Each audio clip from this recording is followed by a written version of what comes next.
Hello, and welcome to the Radiant Mission podcast. My name is Rebecca Toomey, and we are on a mission to encourage and inspire you as you're navigating through your life and with your relationship with Christ.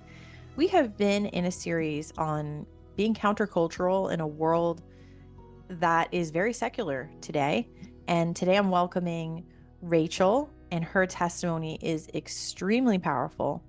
And just a heads up here, warning ahead of time that we will be discussing topics such as suicide, physical, mental, and sexual abuse, along with spiritual warfare. So just a disclaimer at the beginning. So Rachael, thank you so much for being here and for your courage and sharing your story with us. You're welcome. Last week, we heard part one of Rachel's story, and we are back this week for part two. We are going to jump right into it. Let's go. So we moved up to Pennsylvania. As soon as we moved up there, we had not been there very long. My ex-husband was just kind of acting weird and distant and whatever else. And one night we were talking, and he just was having a lot of doubts and like, oh, I think I made a mistake, and I don't know if I want to be with you, and just whatever else. And like, I completely broke down because I was like, what do you mean? Like, I just gave up everything and moved up here Mhm. to be near your family and where you're from. And come to find out, he was smoking cigarettes. The dumbest thing, because he never started until he was 18 years old. And he was hiding it because that's not something that uh, I want. My parents, not my parents, my mom. My mom was a smoker and smoked around us as kids. So even at school, getting people giving me a hard time because my clothes smell like it. But Mhm. yeah, I can't tell because I'm always around it. Mhm. And it's just something I wanted nothing to do with. Mhm. Um, so that's something that, finally, I think a lot of what was making him feel that way, again, yes, spiritual warfare, but was just having that secret and the pressure of having to keep it a secret. So, that was something that we worked through. I can say, I can look back at things now and see at times that he had a bit of a temper. I remember being pregnant with my twins. So we were married, and us going to the mall in the vehicle, and he wouldn't turn the air conditioning on. And mind you, I'm pregnant with twins. So I am dying. And and just being kind of an argument. And I think that that's where like a red flag at that point was. Mm. But at the same time, I also we were already married and I was pregnant with twins. Mhm. And there was a lot of good things too, you know what I mean? But hindsight and looking back now, I can see some of those signs as well. I think for me, a lot too is when we grew up together, but there was times that I just was never a priority. Um, I remember him playing like Xbox so many times and just completely ignore me. But in my head, well, you know what? He's not out doing drugs or God knows what. At least I know where he is, Mm. because that was what my past experience had been. Mhm. When I, shortly before I started back with work, I had wanted to get my tubes tied whenever I had the twins because cesarean, they're already in there. Just get it done. And my husband didn't want to because, he thought maybe eventually we might want more kids. Mhm. For me, I had never wanted more than 2, which is why God has such a, sense of humor, because obviously have 3. Um, Not because I don't love children or that I didn't want a house full of them, but I just wanted to be able to provide for them and to know that they would be fully loved on and I wouldn't be spread too thin, and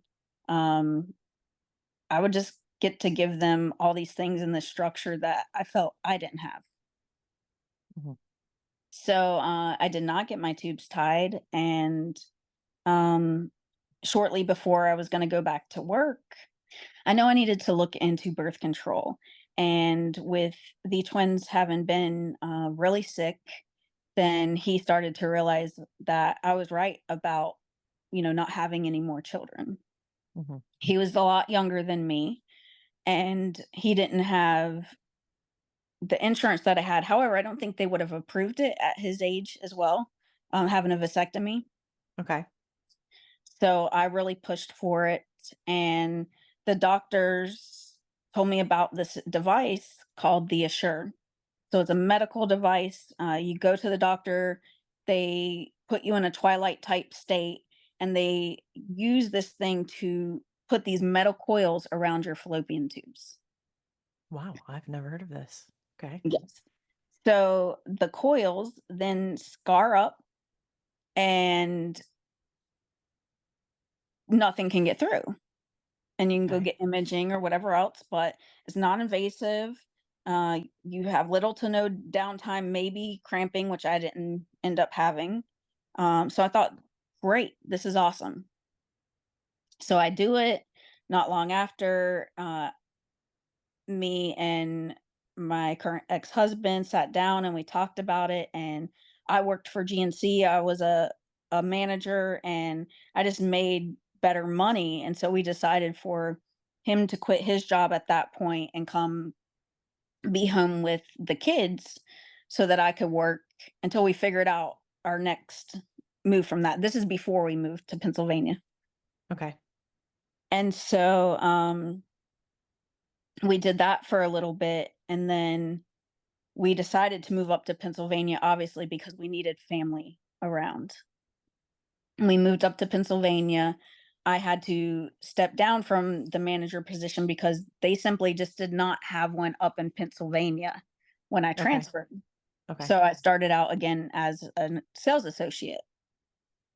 And he had graduated college for working on vehicles, and he started with the Ford dealership as a mechanic. Mhm. And, we found daycare, we found all these things, stuff really started to fall into place until I started having issues. I had to get my wisdom teeth removed, and I had, blood just gushing. It was crazy and it was scary.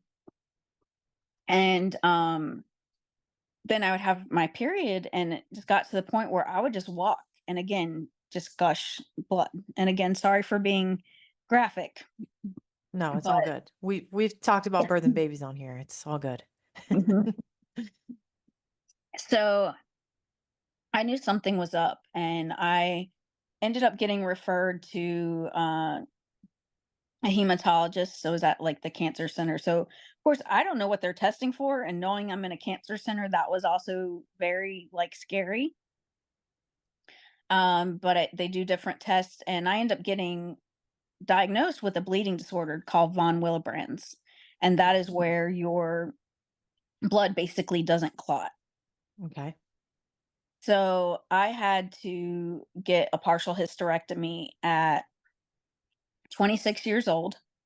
It's something that I had to fight for because the insurance didn't want to approve it. They wanted to do an ablation. Well, because I had those metal coils in my body, Mhm. they couldn't do that. I mean, if they had tried, those would have heated up, and I can't imagine the internal issues that it would have caused. Hmm. Did the coils have anything to do with this clotting disorder? Oh yeah, I'm getting to that. Okay. Okay. Okay. Okay. Sorry. I know it's just one big adventure. It's like I'm an infomercial, but wait, there's more. um, so I get diagnosed with that. Just really fighting my insurance because I know that that's what's best for me. So I have the partial hysterectomy, and And I can you didn't. explain to listeners what that entails once you have a partial hysterectomy, in case Okay, someone doesn't so know? they went and they used like a robot type thing with these arms to go into my abdominal cavity. Hmm. They then cut out your uterus. I don't really know. They cut out part of my tubes Okay. because they did the removal, whatever else. And they basically, those little robotic arms just like cut up pieces and suck it out so that Okay. they don't have to have a wide incision. Okay. So that comes to another huge part of my testimony, because after having that surgery, I started having a lot of issues, a lot of pains, issues with, my neck and back, which from my first marriage and the abuse that I endured, I already had a little bit of issues with my neck and my shoulder from that. Mm. So it took me a full year to investigate, and I got diagnosed with no, with fibromyalgia. Mm. So it just got so bad to the point where I couldn't work, and that was obviously very hard, especially living in Pennsylvania where everything is a lot higher in cost. 2018, I found out that there was a group called Essure Sisters, and there was information coming out that these coils were made of nickel and that Mm. they were causing a lot of issues. And I found out that there were women that got pregnant, but their babies died. Mm. Like, they, because of issues with the Assure. There's women Mm. that got cancer. There's just all these, different side effects from it. And then I found Mm. out that there was a doctor that was from Texas, and that he knew the specific procedure that you had to get done to get these coils out and to get them out safely. And so I looked into going and seeing him. And the Mm. first thing that they did was send me for imaging here closer to me. And that's when I found out that I no longer had the full coils inside me. Instead, I had pieces. Oh no. And so the reason that they take them out in one piece is because they're made up of all different kinds of like fibers and metal pieces and whatever else. And so looking at my x-ray, it just looks like I have a bunch of BBs in my abdominal cavity. Oh no. And when I asked about having them removed, because they're in different areas and it would be exploratory surgery, they just were not confident that they would ever be able to get all of them out. Oh man. Yeah. So, it finding all that out was very devastating, because there were so many women that were having these removed and were having 100% recovery. Mm. And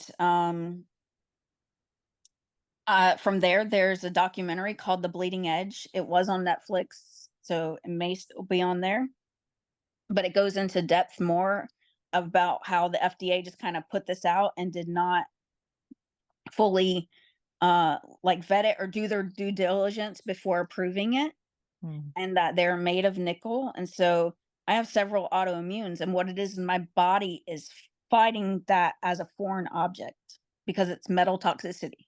Yep. I'm so glad that you are sharing the details of this with our audience, because like I said, I haven't heard of this one before. We have talked about the Mirena IUD and the copper IUD. I myself had the copper IUD and experienced copper toxicity from it, and also had issues with Mirena where I had suicidal ideation and had it removed. It was embedded to my uterine wall. Went through all this drama, but I reported it to the company because that's one of the other big problems in all of this is they continue to push the same product even though women are being damaged. And I think a lot of times it's because the doctors themselves won't report it. Yeah. I know They mine wouldn't.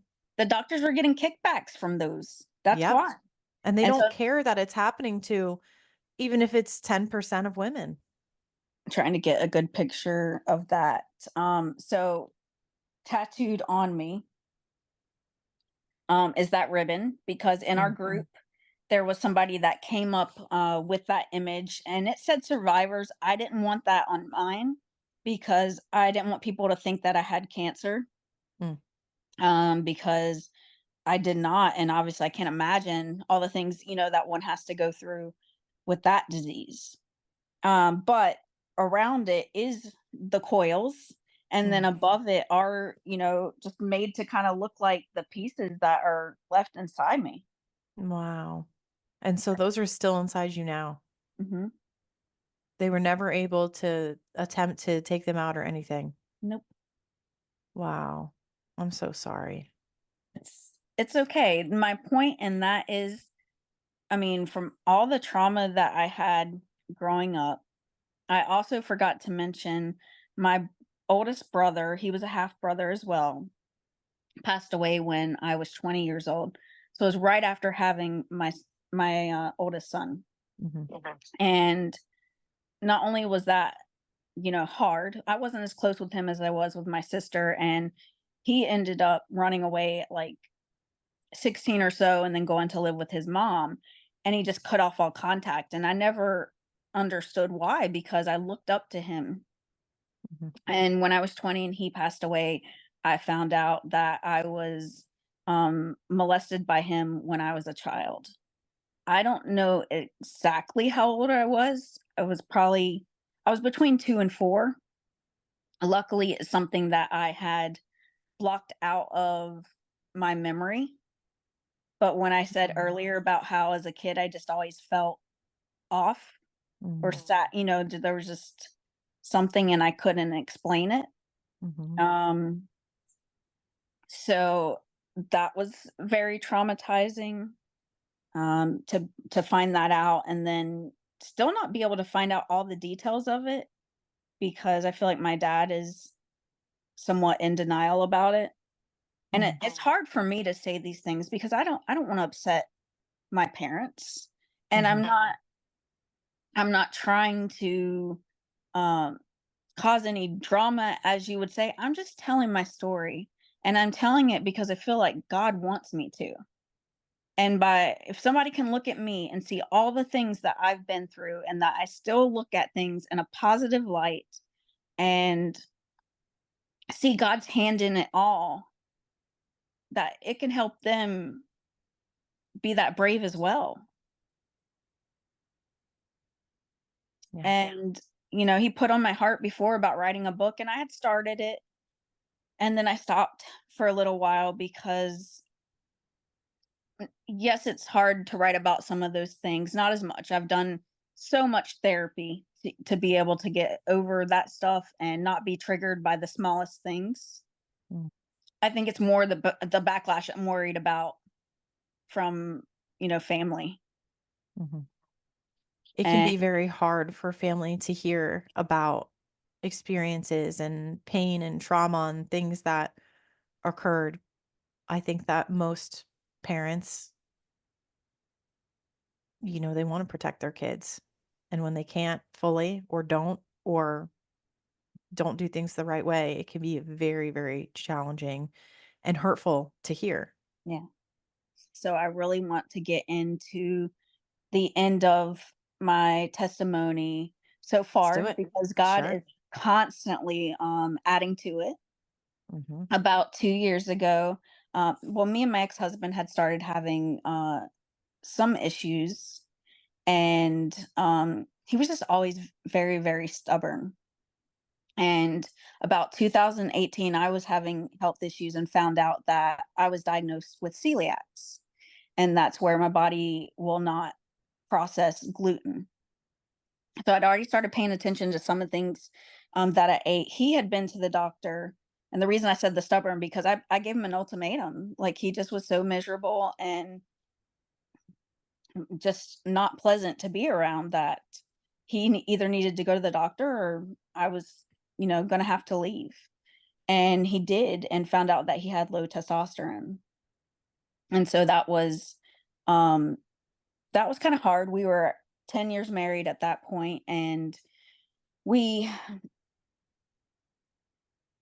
just had to learn to like fall back in love with each other and to date each other and do all these things. And I had started going to church with the kids before, and every time that we did, he didn't. And I would just continuously pray that he would go. And one day he just did. He joined us, and we got to go as a family, and started wanting to do more things as a family and with the kids. And it was really nice. But we started having some issues. He experienced depression, and I know mental health is so serious and so hard for men, and I can empathize and sympathize with that. But it just led to a lot of negative behavior. I want to say it was not physical. I don't want anybody to think anything like that, although there were times I was a little scared. Um, but we'll keep on. He was just very tortured, and did not treat me the best, and it just left me to a point that I felt so broken. See, the last time that I tried to commit suicide, I had my son, and I knew that I was getting in that mindset, and so I went and saw a counselor. But there's so many more resources that really need to go towards mental health in the world. It's just really not um, as important as it should be. And I just felt like medication wasn't helping me. I just felt so hopeless. And, you know, ever since being a little girl, all I had ever wanted was to be a wife and a mom, growing up in the church and everything else, and being as maternal as I am. And I thought, you know what? Here's my son. He's with my parents. He's going to be taken care of. I went to a therapy session. Her question was, do you have any feelings of hurting yourself? And I said no, because I knew that's what I wanted. And I ended up going to where I was staying and taking whatever medication that I could find through there. I want to say at this point is when I found out I wasn't bipolar, that it was just like PTSD, and a lot of things can mimic uh, other disorder, whatever else, when you have PTSD. Mhm. So, like I know I had Clonopin and Trazodone. Those were some of the ones that I had and took, and I don't know, literally just whatever I could find. There's Tylenol in there, whatever. And I was completely at peace with being able to go, and I laid down. I had written a note. I laid down, and I even fell asleep, and I'm telling you, it was so painful. I felt like my heart was ripping out of my chest. I I bet. mean, it was painful. And I was found, and I went to the hospital, and I was out of it, but I was coherent enough to have my stomach pumped, which, I mean, to not have to have my stomach pumped, I could drink the charcoal. And I knew at that moment, with everything that I had been through and the many times that I had tried to take my life, that God was telling me right then and there that I may not know what my purpose in life is, but that I had one. And so I made a promise to him that day. I said, God, I don't know what my purpose is, but you're telling me I have one, and I promise I will never try this again. Mm. And so in my marriage, especially being Christian, and I mean, loving someone so much and having a family with them, it was hard to let go. I remember actually like praying over him, like out loud, um, so many times taking communion together, whatever else, and just saying these prayers and not understanding why God wasn't answering them. And then one day I was coming home from church, and I was at the stoplight, and I just remember having this thought of what would happen if I let my foot off this brake. And being self-aware, I knew right then and there that I couldn't do it anymore, that I was just completely broken, and that if I didn't make some changes, I was going to break that promise to God. And, I wanted to live for him, but I wanted to live for my kids as well. And so I just feel like God gave me a thing like, here's your checklist, go do this, this, this. And there was a program with my church called Regeneration.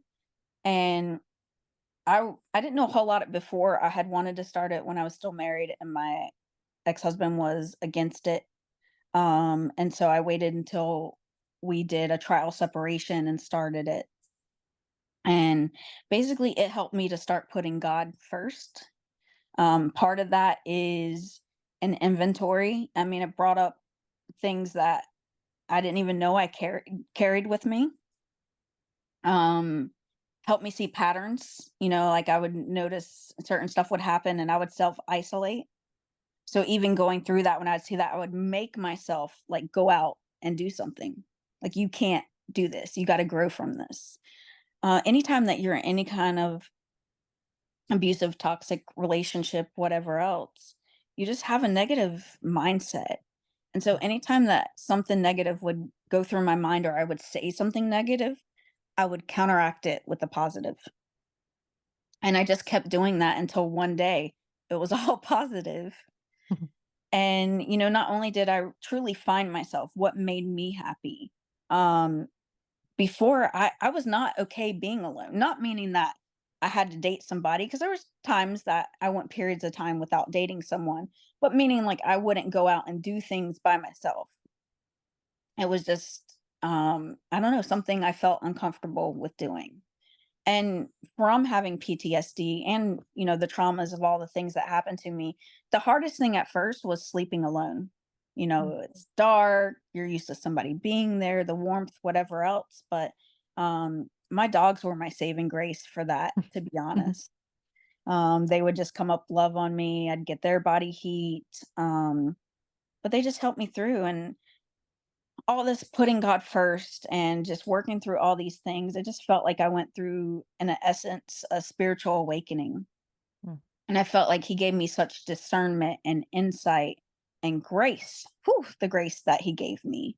Mm. And in this program, I was having a little bit of issues with my leader. And I think it was like lack of communication. Um, but I remember us sitting down to do like a one-on-one, and us talking, and her saying like, I don't know if you've even gotten anything out of this program. Mhm. And I started to react, because that's our first nature, right? And my brain was like, no, like, it doesn't matter if she sees it. Other people have seen it because they continuously told me, like, I could see it. Mhm. And that's all that mattered. And in that moment, I say discernment, because I was able to not take offense to that and see her for the hurt that she was going through. Like, God helped me to be able to see her through his eyes. And I was just able to implement it from there on out. And I was just so thankful, because like you almost hit like a different level of maturity, but you're able to have so much peace. And it was a huge part of being able to honestly forgive my ex-husband. And throughout it all, I just continuously put my kids first. That was what was most important. I did not have boundaries before. I was codependent. I was a people pleaser, and I was able to break all those habits. Like I said, my relationship had not always been great with my parents, and by setting those boundaries, I taught them what I would and wouldn't accept. And all of our relationships are so much stronger now because of it. And God's just continued to put so many people in my life, and for me to help. There's things I learned from them, there's things they learned from me, but it's just to see my hand in it all. And I'm humble, and I know I do a lot of things, but being humble and not talking about them, sometimes you forget or you don't always see it. And so on my fridge, I have cards and notes from my pastor, and just all these things for thank yous for different stuff that I've done. And so, we're human, and there's times that, those voices get in my head and I don't feel as confident or whatever else. And I just go look at that fridge, and that's that tangible thing that's like, look at everything that you've done and he's allowed you to do and he's used you for. Mhm. And so when I wake up in the morning, and I'm not good about it all the time, I just thank him for waking up and tell him to use me however he sees fit. And a huge part for people that are struggling with connecting with God is there's so many times that when you're doing well, you don't, because you don't technically need him. And people tell me all the time, "Oh, I don't have time to pray." You can pray on your way to work, out in your car, you can pray in your shower, you can pray at any point given in time. The thing is we're conditioned from young children to pray when we go to bed. But what happens? You're tired, you either fall asleep or you rush through it because you're tired and you want to go to sleep. So it's being more mindful, more intentional, and, also going through it. Sometimes all you can see is the despair, and you want more than anything to be able to just get it over with. I remember crying to God, snot pouring out of my face, just, I don't want to feel this anymore. And realizing later on, once I was through it, that I had to feel it to get through it. Mhm. And ways that he helped me to is, there was people from my church that would just give me a little word of encouragement, or there was a young lady that I started mentoring, um that has autism, and I just helped her in a lot of ways, and people would notice that and say different things that just helped me to continue on my path, or help me to be able to push myself out of that comfort zone and do that thing that was so hard to me. Mhm. um and so now, in ways that I feel God using me for my purpose, is he wants me to get my story out there. So I'm trying to write a book on that. Doing this podcast, that's a huge thing, because although I've given parts of my testimony to people, um, I've never sat down and given it out, put together for one, but in this way, Mhm. with such detail, and where it has a potential to reach a large audience, even though Mhm. I feel like God has wanted me to. Mm. Um, because in the past, I had things put on my heart, and even if I didn't feel like I could do it, um, I still tried because I knew that that's what God wanted me to do, and it always worked out for my good. I continuously try to answer that call, and earlier this year, I wrote a Christian song, which is way out of my wheelhouse. I've written poetry, but never just that. And I just heard a melody in my head. That was it. That's what inspired me to sit down and put these words together. Mhm. And I have a friend. We do life groups on Sunday. It's like a small group, bunch of families or kids. We eat, have fellowship, and then do a study. And she decided to do a worship night on Halloween night to give people alternative of something to come to. And so I went, and she encouraged me to get up and sing in front of everybody. Now, mind you, I haven't sang in front of people since I was in elementary school. Hmm.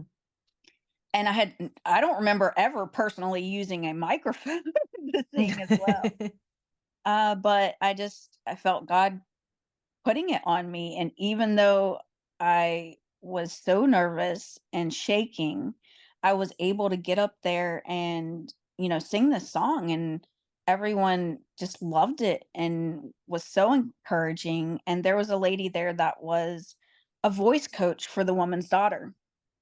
And so I actually signed up to do voice lessons, because I don't remember how to use my diaphragm, or um different things to help with the skill set. Mhm.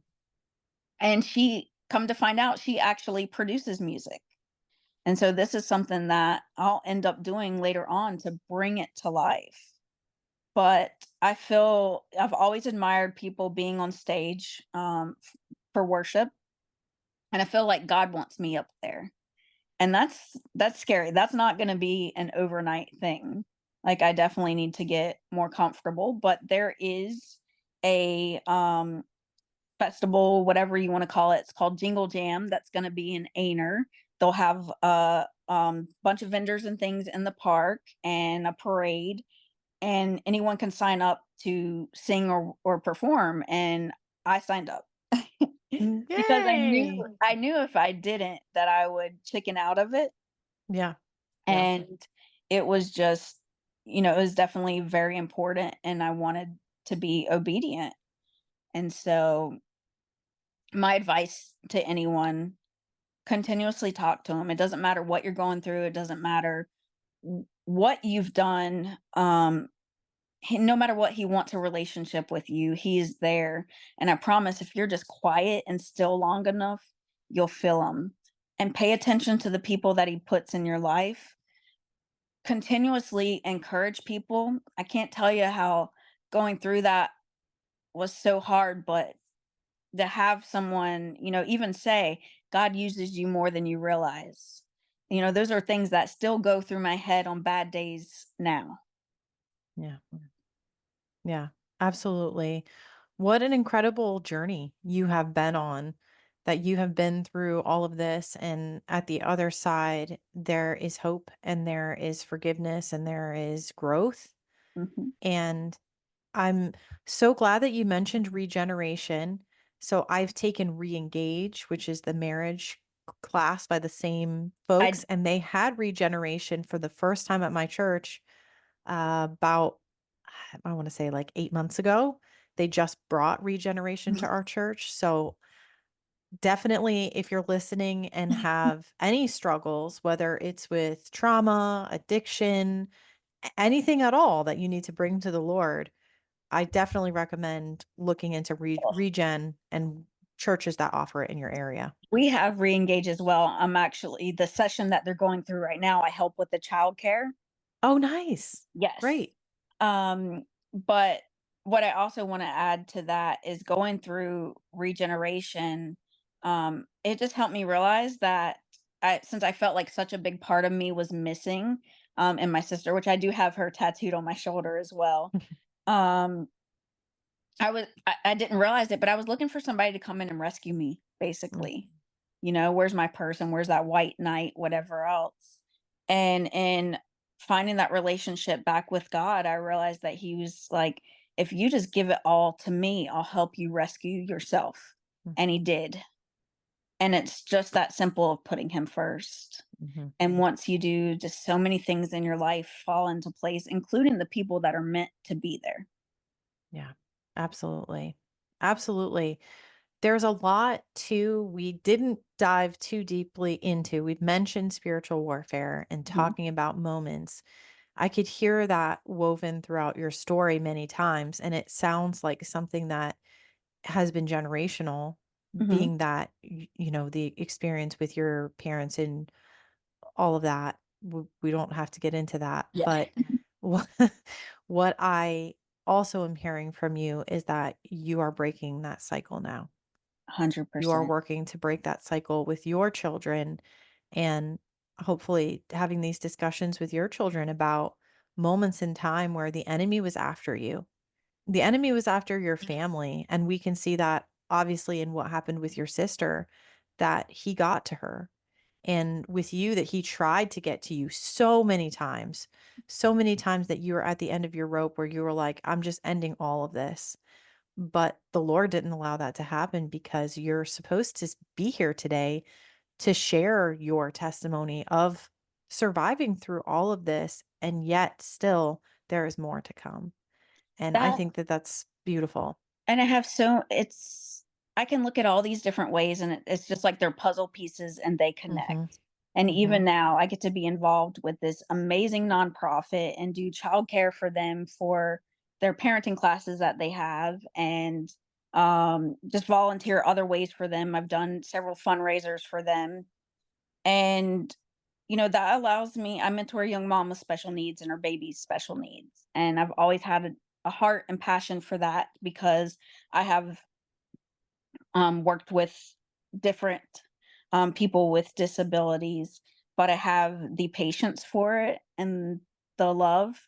And so just being able to use the gifts that he's given me to be that stable person in other people's children's lives.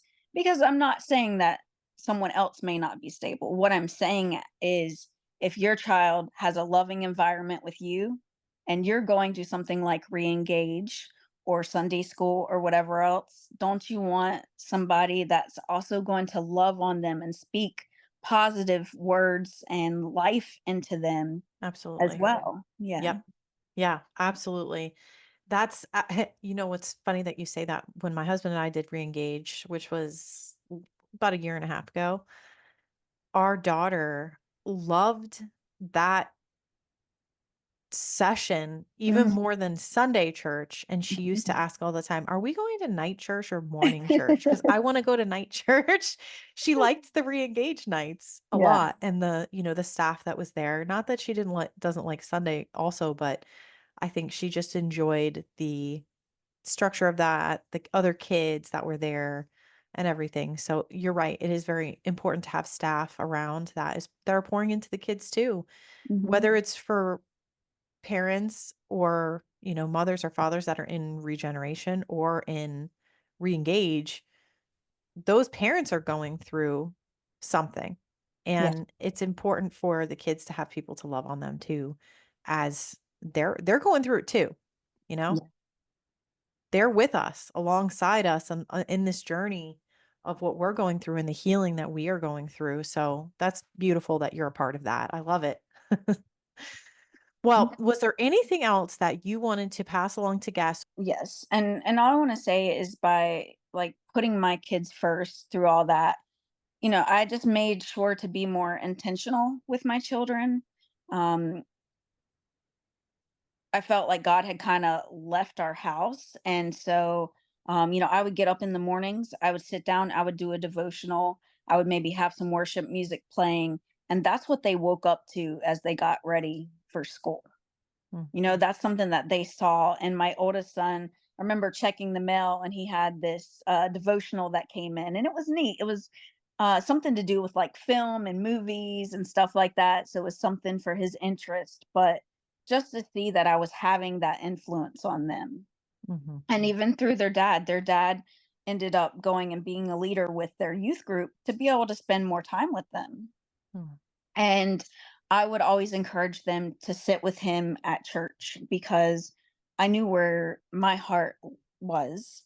And I get all these chances at home to be able to pray out loud and everything else, which we, do.